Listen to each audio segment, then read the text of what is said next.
It's Wednesday, November 19th, and here's everything you may have missed in business and finance yesterday. Yesterday was a clear reminder that the market rally we've enjoyed since April is facing some serious resistance. By the closing bell, all the major indices were in the red, driven largely by worries over high valuations and a cooling job market. The S&P 500 finished down 80 basis points, the Dow was down 1.1%, and the Nasdaq Composite sank 1.2%.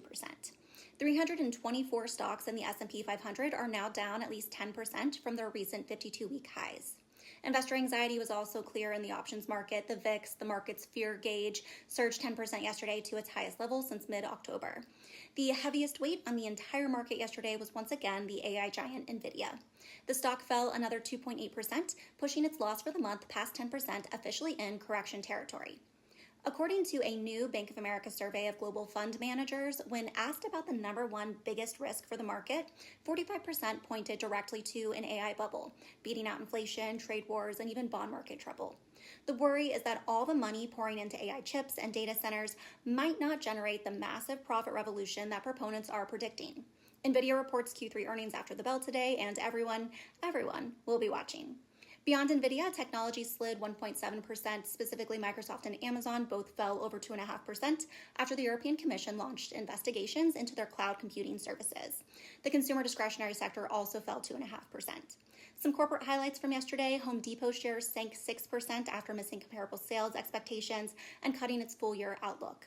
Furniture retailer La-Z-Boy jumped nearly 7% on the back of strong earnings that blew past analyst expectations. Cloudflare fell 2.8% after an earlier issue at the internet infrastructure provider caused global outages yesterday. Warner Bros. Discovery rallied over 4% on reports that Paramount Skydance is preparing a $71 billion bid for the entertainment giant. Merck rose 3.84% following positive trial results for a heart drug the company sees as a major driver of future growth. Payment processing company Klarna slipped over 9% after a $95 million quarterly loss overshadowed its revenue beat.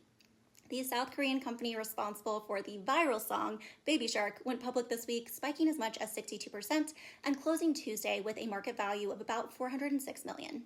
Shares of Constellation Energy ticked 2.6% higher in extended trading after the U.S. government said it'll back the company with a $1 billion federal loan to restart a nuclear plant in Pennsylvania. Outside of equities, Treasury yields moved lower, the 10-year eased to 4.11. New data showed that private employers shed an average of 2,500 jobs a week over the last month, and the number of Americans on jobless benefits has been climbing. The evidence of a cooling labor market increased the probability of the Fed cutting interest rates next month to about 51%, though that's still nowhere near the 95% likelihood we saw a month ago. Lastly, Bitcoin briefly fell below $90,000 yesterday and is still trading below $92,000 as of this morning.